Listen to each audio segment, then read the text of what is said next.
అండి, welcome back to my channel. ఈరోజు నేను మీకు రాగి ఇడ్లీ ఎలా ప్రిపేర్ చేసుకోవాలో చూపిస్తాను. ఇది రాగి రవ్వ. నేను ఇక్కడ 1 గ్లాస్ రాగి రవ్వ తీసుకొని 2 గ్లాసెస్ ఇడ్లీ రవ్వ తీసుకున్నాను.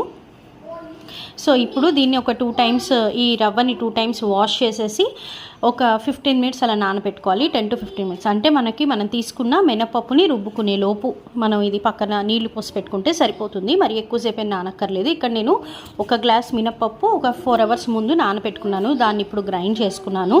గ్రైండ్ చేసుకున్న తర్వాత ఎప్పట్లాగానే మామూలుగా రవ్వ ఎలా అయితే మనము వాష్ చేసుకొని నీళ్ళన్నీ పిండేసేసి మినపప్పులో వేసుకుంటాము అలాగే వేసుకున్నాను.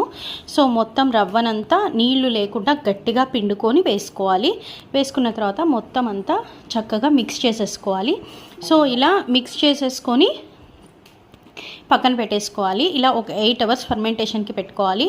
పెట్టుకుంటే చూసారా ఎంత చక్కగా ఫర్మెంట్ అయిపోయింది, ఎంత మంచిగా పొంగిందో. సో నెక్స్ట్ డే మార్నింగ్ అనమాట ఇది. నెక్స్ట్ డే మార్నింగ్ ఇందులో సాల్ట్ వాటర్ వేసుకొని కన్సిస్టెన్సీ అడ్జస్ట్ చేసుకొని ఇడ్లీ ప్లేట్స్లో వేసేసుకోవడమే.